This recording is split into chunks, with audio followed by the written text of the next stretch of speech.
first things first, what we chopping up about? Mike Tyson has signed on to fight YouTuber Jake Paul. When I first heard this news and seen the flyer, I ain't gonna hold y'all, I was a little disappointed in the champ. I'm like, come on, champ, what are you doing? Like, the bag must be bagging, because for you to come out of retirement, like Mike Tyson's last professional fight was in 2005. That was his last professional fight. He retired. He sort of came out of retirement a few years ago when he fought Roy Jones in like an exhibition fight. It was all good, but Roy Jones is up there. Roy Jones is actually a boxer, and it's understandable that they would have made that happen for whatever reason, just for the fans, right? I got that one, but for you to now come back out of retirement to fight a YouTuber, it's kind of wild to me, and it's a money grab. Obviously, it must have included a lot of commas as to why this is taking place. So I don't know. I'm a little disappointed in it, but I guess money talks, and that's what it is. So on one hand, I'm upset and not really upset. I'm just a little disappointed that, because this to me, fighting Jake Paul is like beneath the champ. It's beneath him. Like, and Mike is still in top shape. Don't get it effed up. Like, Mike is still out here. If you scour Instagram a little bit and search Mike's name, you'll see some videos of him sparring in the ring with people, and he still got it. And being how old Mike is now, Mike is probably like 60 years old or something like that. I don't know his exact age, but he's up there, and he's still 1-2ing it. Like, if you know, he still got it. So on one hand, I'm disappointed, but on the other hand, I'm hoping he knocks some sense into Jake Paul, because if, from what I see on these videos with Mike sparring, is any indication on what's going to go down in this ring, Jake Paul don't know what's coming to him. He might know what's coming to him. And I get it. Jake is going to train. He's going to train like he's never trained before. We got a few months to go. He's going to get in there. He's going to probably watch a bunch of Mike old videos and study how he move and shake and all of this. But Mike is one of them ones. So I want him to show him, this is what you want. This is what you wanted. You about to get it. But it doesn't take from the fact that I'm disappointed. But hey, like I said, money talks. So if you are interested in watching it, this July, it's going to be going down live on Netflix. And we'll see what happens. May the Mike Tyson win. That's all I can say. Let's move on. What else we talking about? What else hot in these blogs? Draya Michelle. If you watch Basketball Wives, you know who she is. If you didn't, just Google her name. Draya's fine as all outdoors, and she is hot in the blogs for this week because she's dating a man that's like 100 years younger than her. I'm dragging, I'm exaggerating, but she's 39 and she's dating NBA star. He's fairly new. He's been in the league like 4 years now. Jalen Green. He's 22, I believe. And there was rumors circulating that they was dating because you would see Draya at some of the games. He plays for the Houston Rockets. You would see her at the games courtside, and people was like, oh, okay. And then once it actually came out that they were dating, people had their, issues with it because of the age. And now she announced she's pregnant, and that really got the people in their feelings. Draya posted on her Instagram for International Women's Day the other day. She wrote, as women, we navigate through so much, often leading us to question, what is my purpose? For me, the magic lies in motherhood and the awe-inspiring ability to bring life into this world over the span of 2 decades. is my superpower. And if anything can surpass the wonder of being a woman, it's the privilege of bringing another woman into existence. She said, we are overjoyed to share our love for you, little girl. I'm excited to speak words to the daughter I never thought I'd have. We are anxious about your arrival, but take your time. This world can be tough. Yeah. Turn them comment section off, because yeah. She said, she ended it with, but know you are being brought into a space of love, security, and adornment. She's 28 weeks, 7 months pregnant. The baby is due this May. And yeah, a lot of people are taking issues with this. For one, people are saying that Draya has a son that's the same age as Jalen. I don't know how old Draya's son is, but if the internet is correct, apparently he's around the same age as Jalen. And people are calling her a predator. People are calling her like a groomer. Like, people got all these names for her. And my thing about it is, Jalen is of age. Like, regardless of the age difference, at some point, age is just a number. Like, once you reach a certain age, I feel like as long as the person is of age, like Jalen is, it shouldn't matter. Like, hey, it might not be for you, it might not be for me, but it doesn't make it wrong. And also to point out, like, men do it all the time. How many men out here are in relationships with younger women, and probably a larger gap than this, and people don't blink twice with a lot of them. So it's like, get out of their business. Like, I mean, if he was like 17 or something, like, yeah, I get it. But he's 22 years old. He is an adult. He's a grown man. And hey, if you had a chance with Draya, you'll probably shoot your shot too. So I don't know who hollered at who first or whatever, but they a thing. Some people calling her a gold digger. One comment says something like, they don't agree that she's a predator, but they do feel she's a gold digger. I mean, hey, I don't know. But the NBA bag is big. It's big, but I mean, I don't know.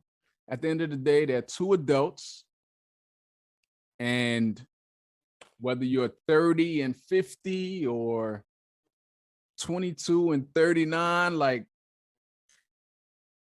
gap is a gap. And long as you're an adult, hey, so be it. I don't know if y'all feel that same way or not, but y'all can let me know in the comments if y'all feel that gap is too big. But to me, long as you're an adult, it don't matter. Because some people like them older. Teach me something.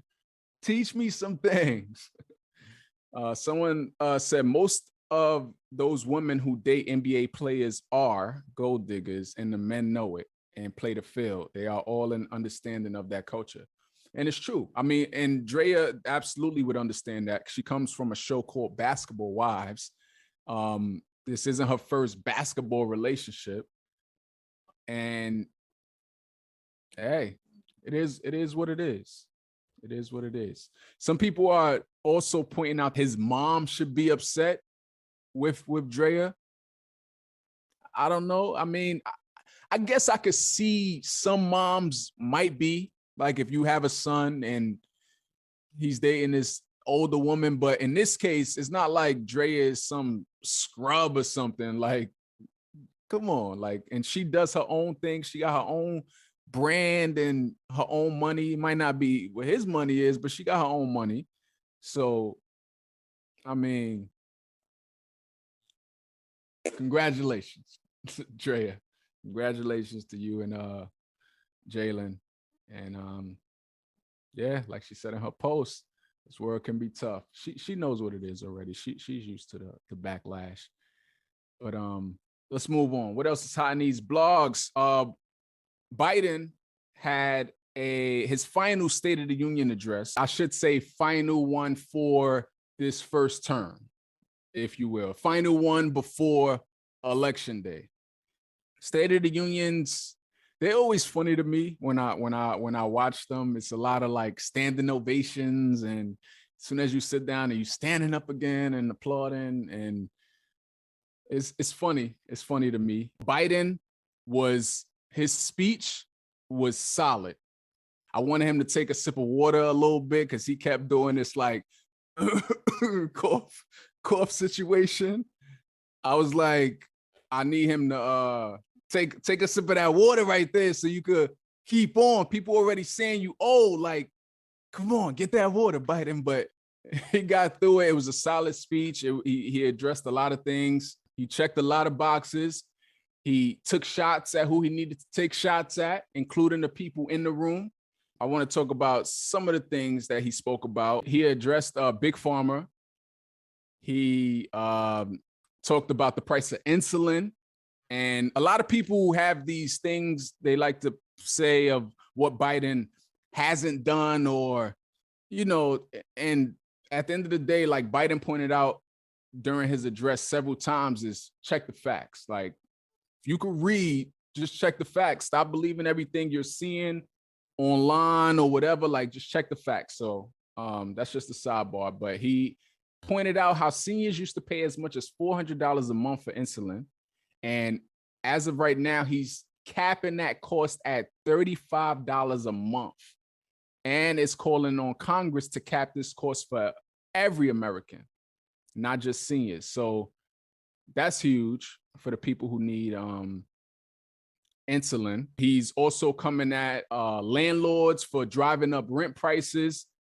I could firsthand say, round of applause for that. I hope it all goes through, because where I live, the rent goes up, and I'm sure where a lot of you guys live, the rent goes up like every year. We need to nip that in the bud. He's going for trying to build more affordable housing units and wants to also decrease rent prices. Here for that. January 6th, the insurrection that took place, he talked about that, and he pointed out the fact that they were not patriots, which is what 45 likes to call them. He even called them like hostages, the ones that were charged and are now in prison or jail, whatever. He's trying to like make it seem like they were doing their civil duty. I don't know what that man's thinking about, but he addressed that. He said, also, sidebar, before I read what he said, I love the fact that he never addressed 45 by name, which is what I try to do a lot of times. It's like, I don't respect him enough to even want to say his name. That's why I say 45 a lot of times. It's only when I feel like it's necessary that I would say his name, but he referred to him as his predecessor, like the whole night during his speech, my predecessor. I'm like, yeah, I'm gonna have to start using that. He said, my predecessor and some of you here seek to bury the truth about January 6th. I will not do that. He said, this is the moment to speak the truth. Here's the simple truth. You can't love your country only when you win. I think I had to stand up for that. Like I was in the room, like, come on, like talk that talk, Biden. He said, as president, my predecessor felt the most basic presidential duty that he owes to the American people, which is the duty to care. He said, I think that's unforgivable. He touched on the whole Roe v. Wade thing and how the Supreme Court overturned that, and how when they overturned it, the majority wrote about women not having electoral or political power. This was another key point that I loved that he pointed out. He said about that, he said, clearly, those bragging about overturning Roe v. Wade have no clue about the power of women in America. Because of Roe v. Wade and, women wanting to have control over what they can do with their bodies, that's going to drive them to the polls. And if what Biden said during his speech, I hope that's true. We'll see what happens with that. What else Biden spoke about during this State of the Union? Another dope thing that I thought, where he talked about his age and how a lot of people are pointing out the fact that he's older, and which doesn't make sense to me because his predecessor is only 4 years younger than him. So for anybody out there talking about Biden's too old, it's like, for that matter, they both too old. So now what? So, but what he said during his thing, he said, when you get to be my age, certain things become clearer than ever. As we all know, with age comes wisdom. He said the issue facing our nation isn't how old we are, it's how old our ideas are. That was another thing that got me to stand up. Like I was in the chambers, like, come on, Biden, talk your talk. Because we know the ideas that other guy is trying to implement. Yeah, trying to take us back.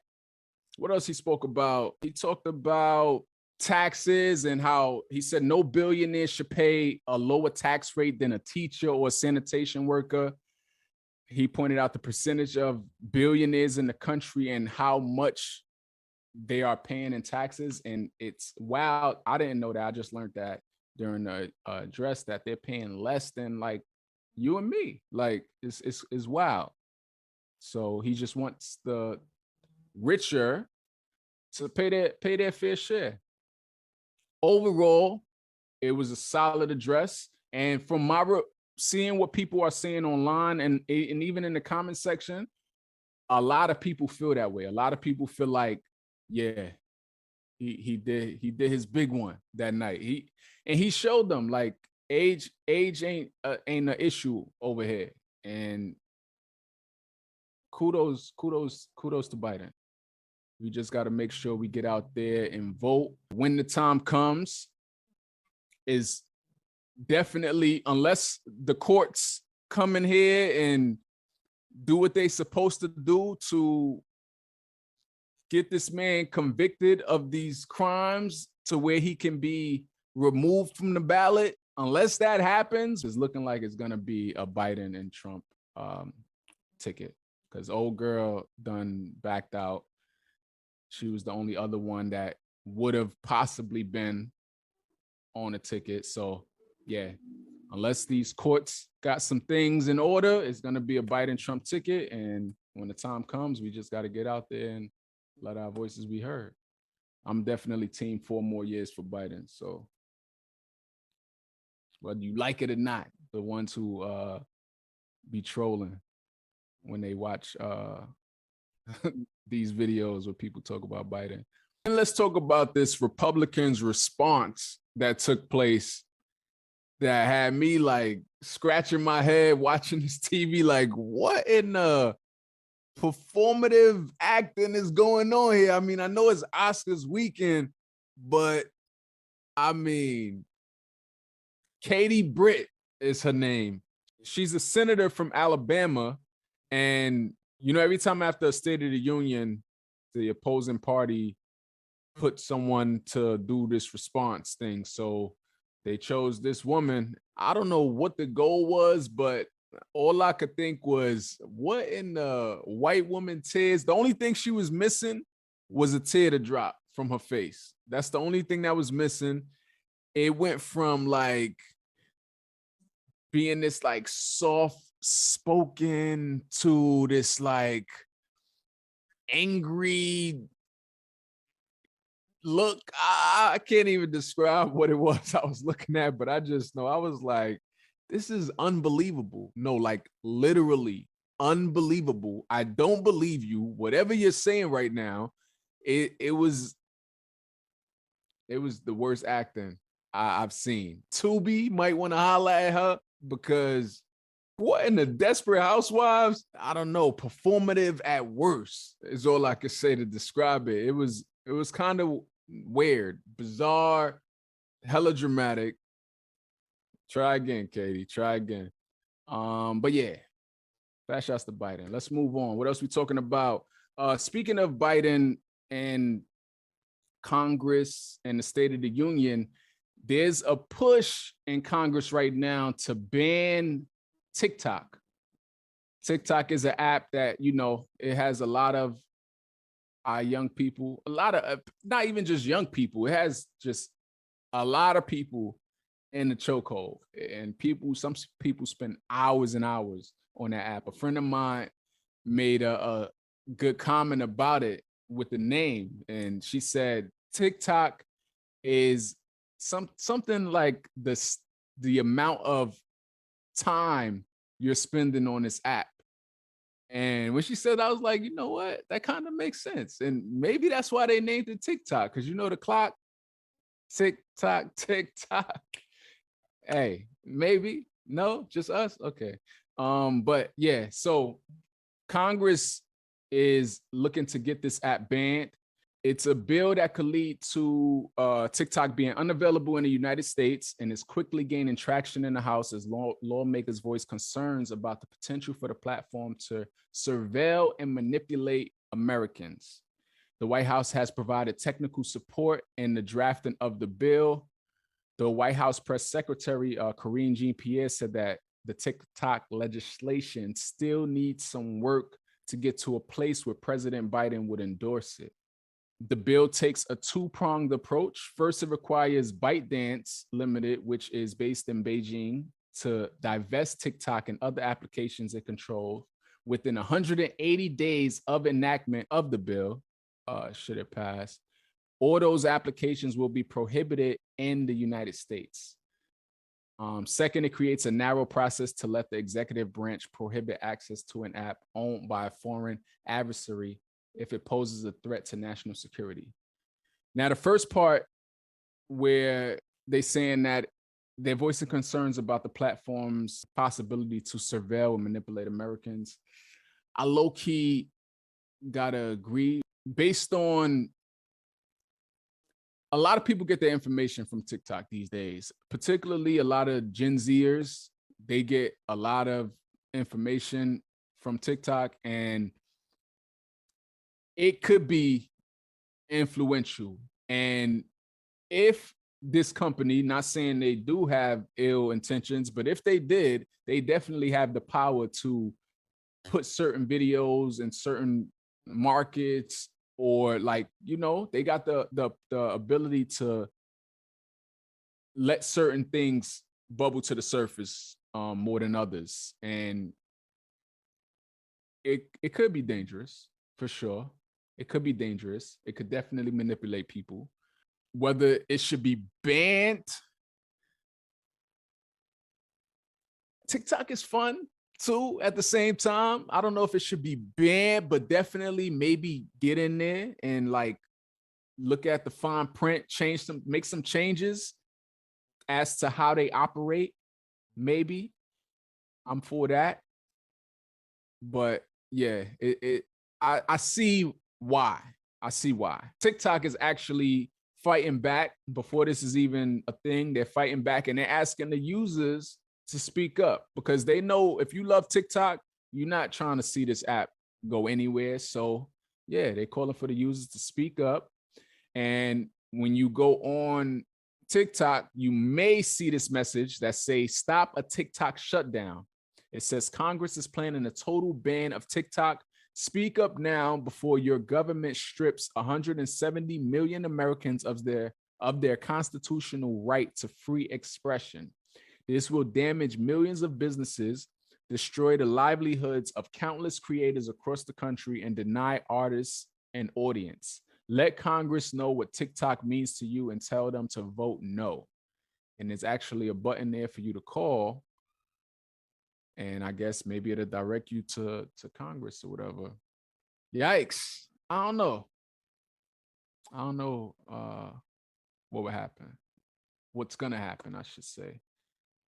I want to say 45 tried to get this app banned. I can't remember exactly what happened, but it's still here, still ticking and talking. So whatever he tried to do failed. But now here we are, trying to get this banned. Someone says, I fear a slippery slope, plus Congress has to understand that they could affect people's bottom line. It's not just an app. As they said, it can be people's livelihoods. That's true. And one thing I really love about TikTok is it doesn't seem to be tainted the way other apps like Instagram is, where I feel it's not the algorithm isn't tainted yet. So you can post something and it can get like what you feel should be the proper amount of views and likes and stuff like that, versus posting something on Instagram and no matter if you have 40,000, 50,000 followers, your video's getting like 2 likes, and it's like, make it make sense. So that's one thing I like about TikTok. It hasn't been tainted yet in that regard. And like I mentioned, it's fun. It's a fun app. I know it has its serious side, and if you don't have a real brain to think for yourself and you're easily influenced, then there are videos on there that could be a little dangerous. That's the only word I could think of. But so I don't know. I just feel like instead of banning it, I feel like they need to just make some regulations, change some things, how it's operated. But we'll see what happens with it. Let's move on though. What else you talking about? Reese Teesa. I'm sure you all likely heard her name by now. She is the woman who has gone viral on TikTok, speaking of TikTok, and she posted like this long series of videos, like 50, 52, something like that amount of videos. Some of them are like 10 minutes long. So it's like, this is a damn near like a BET series or something. But she basically expressed throughout these series of videos how her now ex-husband, how he was basically a fraud and he was a pathological liar. And the series was titled, Who the F Did I Marry? And since this has gone viral, I'm talking like millions and millions of views. She has been making her rounds across everywhere. I've seen her on Good Morning America. I even seen her on Nightline. Like she's outside, and it's because the people are watching. I heard a lot of people talking about somebody's gonna grab this up. Somebody's gonna grab this up and try to make a movie out of it or a TV series.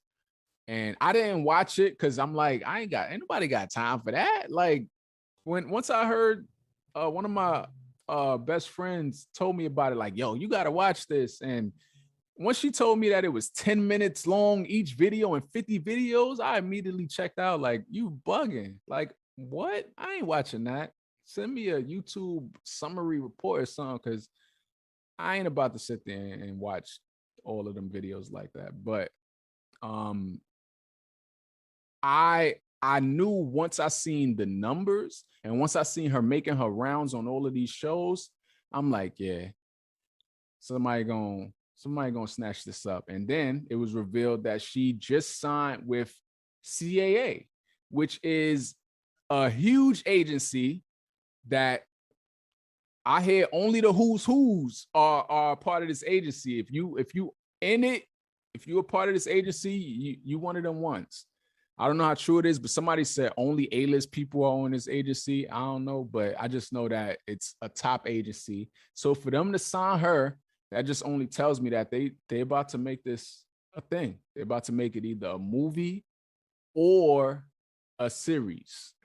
And from what I could tell, she's a good storyteller and people are invested. So why not? Why not capitalize off of that? So CAA saw opportunity and they like, yo, Risa, come over here. We got something for you. And yeah, get to that bag. I got a few questions, but congratulations to Reese Teesa for signing with CAA, Creative Artists Agency. Someone said, I got to part 6. I have to listen when I'm working. That's an all-day listen. It's true. It's true. It's a lot of hours out of a person's day. Yeah. Somebody need to put that in podcast form, maybe. Maybe I could listen to it while I'm driving or something, because yeah, I don't see it. I don't see it happening at all. I don't see it happening. But yeah, let's move on. What else hot in these blogs? Speaking of social media and going viral, a Good Samaritan has gone viral for trying to help a homeless man out. The man's name is Alonzo Douglas Hebron, And her name is Sanai Graydon. Fast shouts to her. She was actually on TikTok. These last 3 stories kind of like just wove into each other. She was on TikTok recording a video, and this homeless man asked her if she could buy him coffee or something like that. And in her video, she was recording herself, but once he said it, she's like, oh, like, okay. And she helped him with the coffee. And then it turns out it went into like this whole other thing of her helping him out. I don't know if it was based off the conversation they had. She just felt some kind of connection to him. She started referring to him as Unc after like an hour or so. She ended up not only buying him coffee, she ended up giving him money. She ended up getting him a hotel room for that night. She ended up buying him clothes. And then ultimately, she ended up starting a GoFundMe for him. She posted about his story, and people, because we have hearts, donated to this GoFundMe. It raised over $400,000. And then this lady went and did like a TV interview, something with the news, and said that Alonzo assaulted her some years back. She posted this video, and I seen the video, but in the video, I can't tell that that's Alonzo. It's you just see someone come into the frame and they attack her or whatever. She insists that it's him. She says that he has like a history around the homeless community, like he's known to be like, I don't know, aggressive or whatever. And just from that lady doing this interview, all of a sudden, now it's like a snowball effect. His history is now coming into play, where he did jail time. He did like 5 years in prison for something. And GoFundMe is now holding these funds. Mind you, the GoFundMe is in Sanai's name. It's not even in his name. She put it in her name because she didn't know his full info at the time. She just was trying to do a good deed. But because this woman decided to come forward, and it's like, I don't know, correct me if I'm wrong, there's no real proof that this man did this to her. He wasn't charged with nothing in regards to that. She has so much evidence to say that it's him. She's so sure it's him. Why didn't she get charges pressed against him? If he's so known amongst the homeless community, and you know for a fact he's the one that attacked you, why wasn't he charged with it is what I'm wondering. And now GoFundMe is holding these funds. And mind you, Sanaa, she's been coming out of her pocket to get him, like I said, the hotel rooms, clothes. She got him a new phone. Like, she's really trying to help this man out. And this GoFundMe will help him even more with like getting an apartment and just getting back on his feet. But GoFundMe is holding the funds. Meanwhile, if you tuned in last week, you heard I spoke about 45, the guy who used to occupy the White House. The GoFundMe that someone started for him, someone who was actually convicted in order to pay fines, they said that it didn't go against their terms. So this money is still accumulating. But this man, because of a jail stint he did that's unrelated, and because this white woman came forward saying that he attacked her, now y'all holding the funds. I mean, how to say it? Something in the milk ain't clean. But I don't know. I don't know what it would take for GoFundMe to release these funds again. It's not even in his name. So it's kind of spiteful in the sense that y'all are holding these funds, knowing that it's going to help him. And it's like, it don't make sense. It don't make sense why they're holding it. But fat shouts to Sanaa. She's a student, and she's just trying to do the best she can and do a good deed. But like they say, no good deed goes unpunished, apparently. And now she's got to fight GoFundMe.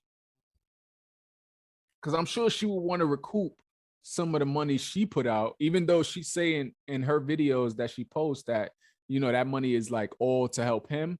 But she came out of her pocket a lot like I said, phones, hotel rooms, and all that. So she deserved to get this money to finish doing what she started. You know, a lot of people are homeless for various reasons. Some of them is just the circumstances that they're in. And sometimes all it takes is for someone to lend a helping hand to help them get back on their feet. And that's what Sanaa is trying to do here. But the powers that be is trying to block that. So GoFundMe, y'all gotta make this right. Y'all gotta make this right. And release the funds. Hashtag release the funds. But we're gonna move on. Last but not least, what's hot in these blogs, which is actually also gonna be a part of my what blows mine for today, is this Alabama Supreme Court that has issued this ruling declaring that embryos should be considered children. Now, we already got the overturning of Roe v. Wade. We already got states that have blocked people from having abortions and things of that nature. And now we want to consider embryos as children. And you know, a lot of people do IVF treatments. A lot of women do that for various reasons. And it has helped a lot of women become moms.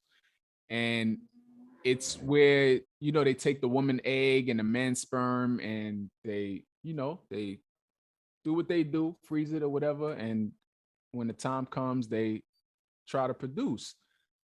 And if we're now want to consider embryos as children, that's probably going to be affected with the whole Roe v. Wade thing. It's probably going to stop a lot of IVF treatments from even being able to take place because it'll be looked at as inhumane or something to have your embryos frozen.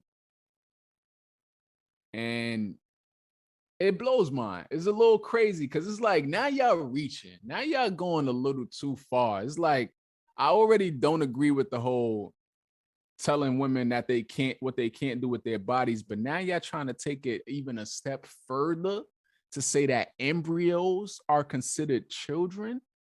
Like, what? What's next? Like, can I not like ejaculate now? Because my sperm is gonna be considered children too. Like, what's next? Y'all gotta knock it off. Y'all going a little too far. Y'all going too far, I feel. It's like, where does it end? When does it end? Y'all wilding out here. Y'all wilding. But yeah, I think that's gonna conclude what's hot in these blogs for this week.